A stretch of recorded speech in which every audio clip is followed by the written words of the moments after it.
सृष्टि महासरस्वती की देन होती है, जिस प्रभाव से सृष्टि का सृजनात्मक स्वरूप प्रकट होता है। ये विवेक, बुद्धि, ज्ञान सब मां सरस्वती की देन है। पाठशाला में सबसे पहले वंदना मां सरस्वती की जाती है। उनकी वंदना, उनकी प्रेरणा, अभिवादन, अभिनंदन मां सरस्वती का करते हैं। क्योंकि मां सरस्वती नहीं होती तो सृष्टि का सृजनात्मक स्वरूप प्रकट नहीं होता। तो ये माया का पहला स्वरूप है महासरस्वती। भगवान नारायण ने माया का दूसरा स्वरूप प्रकट किया। माया से कहा, माया तुम जाओ। और ये सृष्टि की जिम्मेदारी बड़ी कठिन है। जैसे हमारे आपके घर परिवारों की जिम्मेदारी कितनी कठिन है। लगे हुए दिन रात भरण पोषण के लिए। अब किसे क्या चाहिए, कैसे किसे यथावत जैसे भी घर में प्रसन्न रखना है, कोई नाराज ना हो, रुष्ट ना हो, समय समय पर सबका ध्यान रखना है। तो भगवान नारायण के लिए तो संसार का भरण पोषण पालन करने का भार। तो माया ने दूसरा रूप बना लिया महालक्ष्मी। और ये लक्ष्मी नहीं होती तो संसार में भरण पोषण बिल्कुल नहीं होता। हर जीव लक्ष्मी के लिए लगा हुआ है। यदि कोई पद लेते हैं, मान लेते भैया लोग गवर्नमेंट सर्विस है तो लक्ष्मी के लिए लगे हुए। यदि सरकार वेतन ना दे तो क्यों करेगा कोई अधिकारी का? बिल्कुल नहीं जाएंगे घर से बाहर। फौजी भाई सेना सीमा पर अपनी हाजिरी देते हैं, रात दिन जागते हैं, सरकार वेतन दे रही है। तो ये माया का दूसरा रूप है महालक्ष्मी। यदि लक्ष्मी नहीं हो, घर का राशन बनाकर, पर्चा बनाकर लेकर पहुंचे। किराने वाले से कहा कि ये राशन निकाल दो, जल्दी से करो, हम पर समय नहीं है। अब बेचारा इतनी बड़ी दुकान लेके बैठा है, निकाल रहा है। राशन पैक किया, सामान दे दिया, देगा तब जब बदले में लक्ष्मी लेगा। तो ये लक्ष्मी नहीं होती तो सृष्टि में सृजनात्मक स्वरूप इस तरह भरण पोषण नहीं होता। कोई किसी के यहाँ काम करने नहीं आता। अरे क्यों आएगा काम करने? केवल भरण पोषण के लिए। किसी मजदूर से हम काम कराते हैं तो पहले वेतन देते हैं, पैसा देते हैं बदले में। तो ये माया का रूप है। माया का तीसरा स्वरूप है महाकाली। इसी माया का स्वरूप है महाकाली। ये महाकाली एक दिन सबका संहार कर देती है। समझ रहे हो? मृत्यु देवी को ही महाकाली कहते हैं। और एक दिन सबकी मृत्यु आती है, ये अटल है माया का तीसरा स्वरूप। तो भगवान नारायण ने इस तरह अपनी व्यवस्था को संभाला। लेकिन त्रिदेव, देवों के देव महादेव ब्रह्मा विष्णु महेश, तो बाबा भोलेनाथ ने, महादेव ने पावन एक बार साधुवाद किया कि जो कार्य किसी पर ना हो उस कार्य को भोलेनाथ परिपूर्ण करते हैं। जो कार्य किसी पर ना हो, जैसे समुद्र का मंथन हुआ तो सबसे पहले कालकूट विष निकला, जहर निकला। और जैसे विष निकला तो सारे जितने भी देवता थे सब पीछे खो गए। सबने हाथ खड़े कर दिए, हमारे बस की बात नहीं। यदि विष आगे रख दिया जाए और कहे कि आप इसे स्वीकार करो तो हम नहीं पाएंगे, विष पाएंगे तो प्राण चले जाएंगे। समस्त देवगण पीछे को हो गए, केवल अकेले महादेव रह गए। महादेव सन्मुख आए और कालकूट विष को, जितना जहर निकला, विष निकला, उस संपूर्ण विष को भोले बाबा पी गए। और यदि उदर में साधुवाद करें तो आत्माओं का प्रारूप अपने आराध्य का प्रारूप चला जाएगा, स्थान चला जाएगा। तो इस वजह से महादेव ने ये कालकूट विश्व केवल कंठ में रख दिया। कहां पर? कंठ में। जब कालकूट विश्व कंठ में रखा तो भोले बाबा के दो नाम रखे। पहला नाम रखा देवों के देव महादेव। देवों में यदि कोई देव है तो वो है महादेव। और दूसरा नाम नीलकंठ महादेव। बोलो नीलकंठ महादेव की जय। नीलकंठ नाम भगवान का पड़ा। देवों के देव महादेव नाम रखा गया। तो जो कार्य किसी पर ना हो उसे भोलेनाथ पर पूर्ण करते हैं। भगवान शिव ने संहार करने का भार लिया। इधर जब सृष्टि की रचना हुई तो सूत जी भगवान कहते हैं दो प्रकार से रचना हुई। हे सौनक जी, सृष्टि की रचना दो प्रकार से हुई। पहला प्रारूप है मानस सृष्टि। मानस सृष्टि को ऐसे समझे कि जिसका आह्वान मन से किया, जिसका आह्वान आपने मन से किया हुआ प्रकट हो गया। जैसे कुछ विशेष अंगिरा ऋषि, भृगु ऋषि, मारीची ऋषि, पुलस्त ऋषि, कर्दम ऋषि, देव ऋषि, नारद जी। और राजाओं में प्रधान राजा महाराज दक्ष। ये मानस सृष्टि से पैदा हुई। मन में जिन जिन का स्मरण आया वह प्रकट हो गया। दूसरा प्रारूप है मैथुनी सृष्टि, जो दो लोगों के परस्पर सहयोग से पति और पत्नी, नर और नारी दोनों के सहयोग से यथावत जैसे ब्रह्मा जी ने एक सीधी जगह से पुरुष को प्रकट किया, उल्टी जगह से एक स्त्री को प्रकट किया।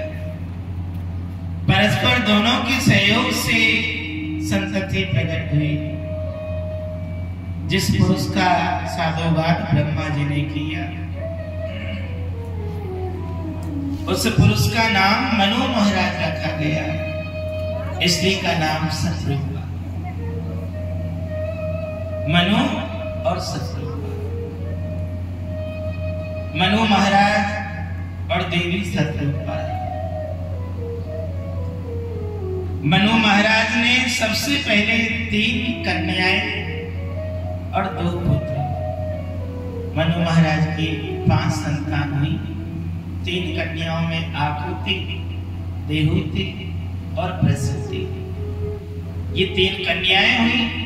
इधर 2 पुत्र हुए, प्रियव्रत और उत्तानपाद। राजा उत्तानपाद, ये 2 पुत्र हुए।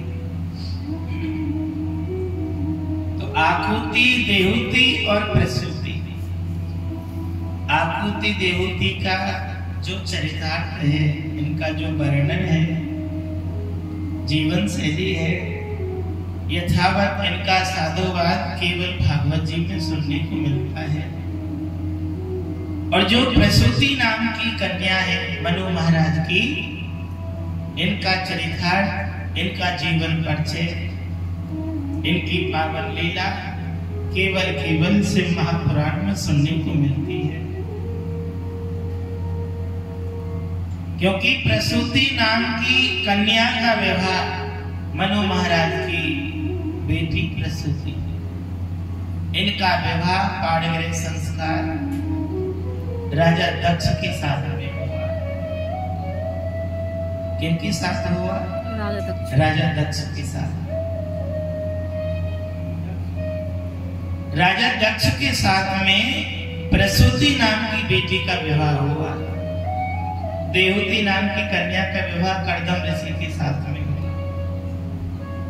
तो जैसे प्रसूति नाम की कन्या जिसका विवाह राजा दक्ष के साथ में हुआ, तो सबसे पहले मां प्रसूति ने ये कामना रखी कि हमारे घर में एक नहीं कम से कम 60 बेटी। जैसी मन में कामना ली तो राजा दक्ष ने 60 बेटियों का आह्वान किया, 60 बेटी प्रकट हो गई। आप ये ना समझे कि ये बेटियां जैसे संसार में रहकर हम आपकी संतति, ऐसे नहीं। अरे जितना आह्वान किया, जितना याद किया वह प्रकट हो गया। ऐसे राजा दक्ष ने 60 बेटियों को स्मरण किया कि मेरे घर में 60 बेटी होनी चाहिए। 60 बेटी हो गई, जिनमें सबसे बड़ी बेटी का नाम था स्वधा। क्या नाम था? स्वधा। और सबसे छोटी जो बेटी थी उसका नाम रखा गया स्वाहा। स्वधा नाम की बेटी का विवाह पितरों के साथ में हुआ। तो जब हम पितरों के लिए आहुति देते हैं या हवन यज्ञ करते हैं या पितरों का आह्वान करते हैं तो स्वाहा नहीं बुलवाते, ब्राह्मण देव स्वधा बुलवाते हैं। और जब हम देवताओं का आह्वान करते हैं तो स्वाहा बोलते हैं। हवन जब करते हैं स्वाहा स्वाहा बोलते हैं ना। ये स्वाहा किस लिए बोलते हैं? क्योंकि अग्निदेव भगवान के साथ में स्वाहा नाम की बेटी का विवाह हुआ। और जब बार बार हम स्वाहा बोलते हैं तो भगवान अग्निदेव प्रसन्न होते हैं और हमारी आहुति को स्वीकार कर लेते हैं।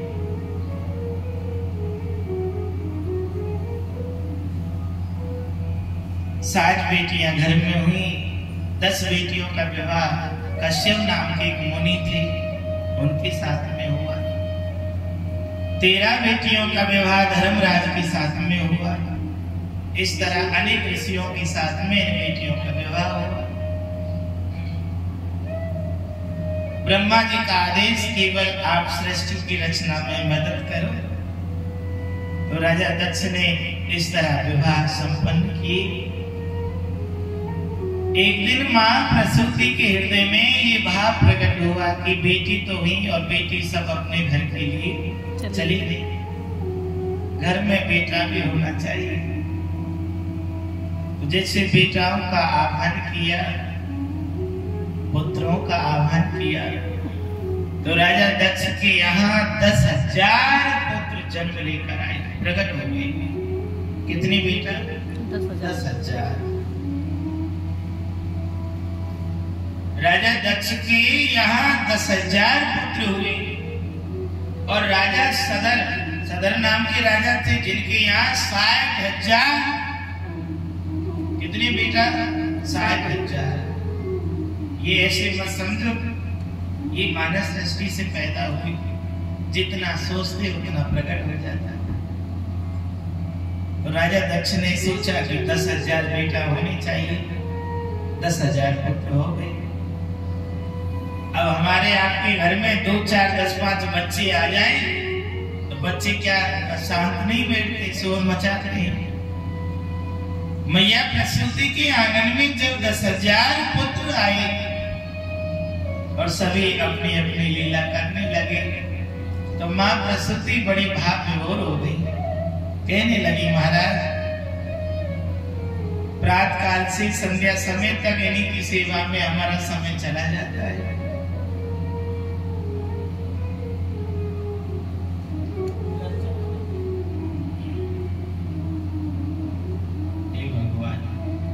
चाहे तुम चलाओ चाहे मत चलाओ, इनको तो किराया जरूर जावेगा।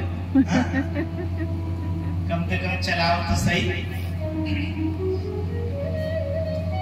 राजा दक्ष के यहाँ जब 10,000 पुत्र हुए, अब हमारे आपके घर में यदि किसी गेस्ट अतिथि के बच्चे आ जाए या बहन बेटियों के बच्चे आ जाए, ऐसे समझो घर का माहौल बदल जाता है।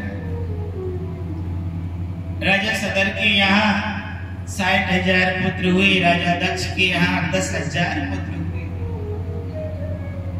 रानी प्रसूति ने कहा, महाराज अब हमारा मन इनसे प्रभावित हो गया है। अरे 10,000 पुत्र, एक रोए एक हंसे, एक को संभाले दूसरा बिगाड़े। अब 10-5 बच्चे हों तो ही काफी हो, 10,000 ये तो बहुत बड़ी संख्या है। मैया प्रसूति एक दिन साधुवाद करने लगी। महाराज कहने लगी ये सब विशेष सानिध्य है, हमारे बस की बात नहीं। महाराज दक्ष ने कहा कि देवी ये सब भार ब्रह्मा जी ने सौंपा है, सृष्टि की रचना में मदद करनी है, तो हम सबको ये सब करना पड़ेगा। एक दिन मां प्रसूति ने कहा ठीक है भगवान, करेंगे सेवा।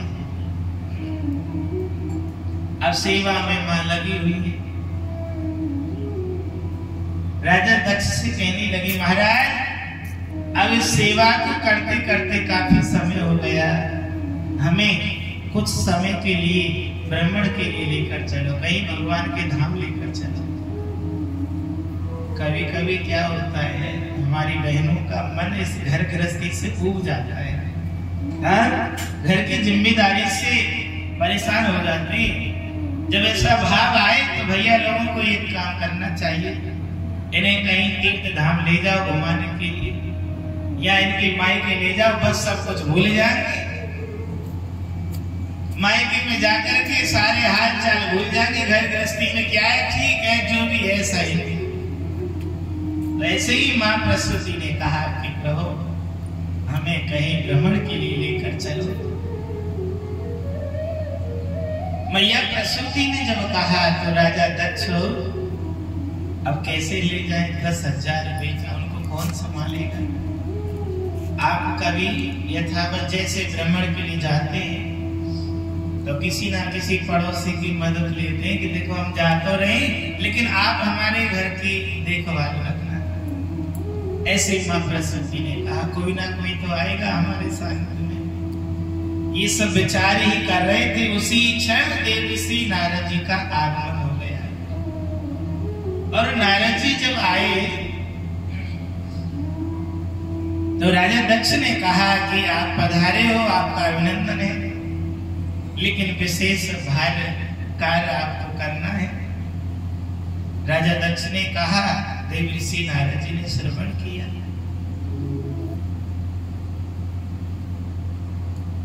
कहा कि भार ये है कि हम देवी प्रसूति को लेकर के भ्रमण के लिए जा रहे हैं और हमारे जाने के बाद हमारे इन बाल बच्चों का ख्याल, इनकी देख रेख आपको करनी है। नारद जी ने कहा ठीक है कोई बात नहीं, आप जा रहे हो तो मैं इनका ध्यान रखूंगा, ख्याल रखूंगा। राजा दक्ष मां प्रसूति भ्रमण के लिए चले गए और उनके जाने के बाद देवर्षि नारद जी का तो यही भजन, यही कार्य, हर समय भजन में लीन रहना, हर समय भक्ति में लगे रहना। ऐसे ही मैया प्रसूति भ्रमण के लिए गई, इधर राजा दक्ष भ्रमण के लिए गए, देवर्षि नारद जी अकेले रह गए। और अकेले रहने के बाद भजन में नारद जी भाव विभोर हो गए। अब नारद जी तो हर समय भजन करते, श्रीमन नारायण नारायण नारायण श्रीमन नारायण नारायण नारायण लक्ष्मी